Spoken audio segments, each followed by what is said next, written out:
Everyone, मैं हूं नेहा जैन, आपकी professional numerologist in the tarot counsellor और welcome back to basic of numerology by Neha Jain. अगर हम टू की एनर्जीज़ देखेंगे तो टू की एनर्जीज़ में क्या है, अगर आप एक टू की शेप देखेंगे तो वो ऊपर से कर्व है और नीचे से एक स्ट्रेट लाइन जा रही है। तो उससे हमें क्या पता चलता है कि वो पर्सन जो है बहुत ही एडजस्टेबल है, सबको सुनता है, सबकी सुनता है और थोड़ा सा झुकने में भी बिलीव करता है। लेकिन वो करता पीछे से स्ट्रेट लाइन क्या दिखा रहा है, लेकिन वो करता सिर्फ अपने मन की है। तो 2 नंबर वाला बहुत हमने क्या पढ़ा था, बहुत इमोशनल है, सेंसिटिव है, लविंग है, मदरली नेचर का है, नर्चरर है। लेकिन अगर हम 2 की बात करेंगे तो सिर्फ 2 की बात करेंगे तो उसमें सब कुछ क्वालिटीज़ जो हमने 2 के बारे में पढ़ी हैं वो सब आएंगी। लेकिन 2 के अंदर थोड़ी कॉन्फिडेंस की कमी होती है, उसको हमेशा एक पुश चाहिए होता है सामने वाले पर्सन से कोई भी काम करने के लिए। उसको अपने डिसीजंस जो है उसको दूसरे पे डिपेंडेंट होना पड़ता है। तो 2 के दूसरे जो वेरिएशन आते हैं, वेरिएशंस क्या है 2 के, 2, 11, 20 एंड 29। अगर हम देखेंगे तो 2 का जो सबसे ब्लेस्ड नंबर होता है वो होता है 11। इसमें 2 सूर्य की एनर्जीज होती हैं, तो दैट मीन्स इस पर्सन के अंदर कॉन्फिडेंस हाई होती है, इनके पास नेम एंड फेम लाने की ताकत होती है और इनके बहुत बड़े सपने हो सकते हैं। But they are the day dreamers, इनको डे ड्रीमर्स भी कहा जाता है, सपने देखते हैं लेकिन उसको पूरा करने के लिए उनको भी एक पुश की ज़रूरत होती है। बट इनके पास भी जब 1 की एनर्जी है तो ये सेल्फ मोटिवेटेड होते हैं, इनको दूसरा पर्सन नहीं चाहिए बट एक सोच चाहिए बहुत अच्छी। अगर इनकी सोच डेवलप हो जाती है कि मुझे अपनी लाइफ में कुछ करना है तो ये 11 नंबर वाले कर लेते हैं। They are highly blessed.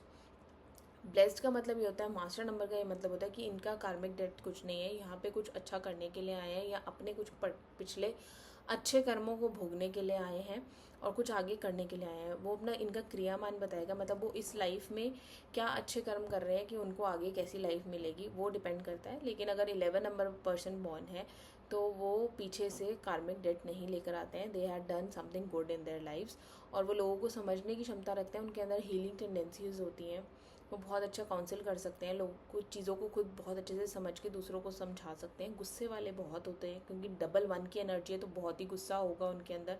अगर मतलब ज़रूरत पड़े तो वो सामने वाले पर्सन को पूरा ऊपर से लेकर नीचे तक झाड़ भी सकते हैं, अगर मान लो उनको नहीं समझ में आई किसी की कोई भी बात। अगर सही को सही, गलत को गलत कहने की वो क्षमता रखते हैं। तो ये 11 नंबर की एनर्जी होती है जो थोड़ी सी कॉन्फिडेंट होती है, थोड़ी सी अग्रेसिव होती है।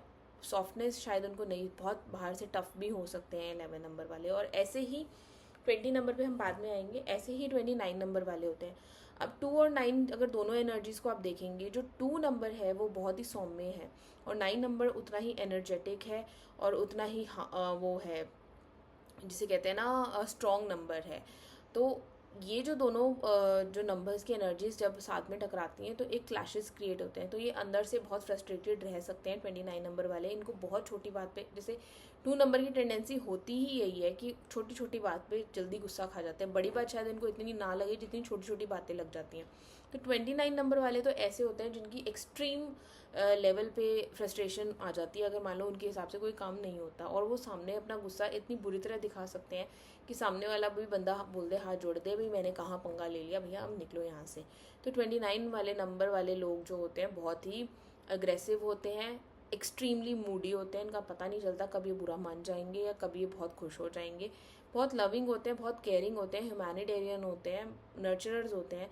बट अगर इनके हिसाब से कोई चीज़ नहीं होती ना तो ये बहुत जल्दी इरिटेट हो जाते हैं और इरिटेशन में ये किसी के साथ भी अग्रेसिव हो जाते हैं। तो सबसे ज़्यादा प्रॉब्लम 29 नंबर की होती है कि ये बहुत ज़्यादा इरिटेटेड रहते हैं और बहुत जल्दी एग्रेसिव हो जाते हैं। इनके हिसाब से वो सारा काम उसी टाइम पे होना चाहिए, अगर नहीं होता, और उनके हिसाब से होना चाहिए, अगर वो नहीं होता तो ये लोग बहुत ज़्यादा अपने में डिस्टर्ब हो जाते हैं। और जब ये खुद डिस्टर्ब हो जाते हैं ये पूरे एनवायरनमेंट को बहुत बुरी तरह डिस्टर्ब कर देते हैं। इस वजह से सिर्फ 29 नंबर के साथ ये प्रॉब्लम है कि इनको रिलेशनशिप इशूज़ भी आ सकते हैं।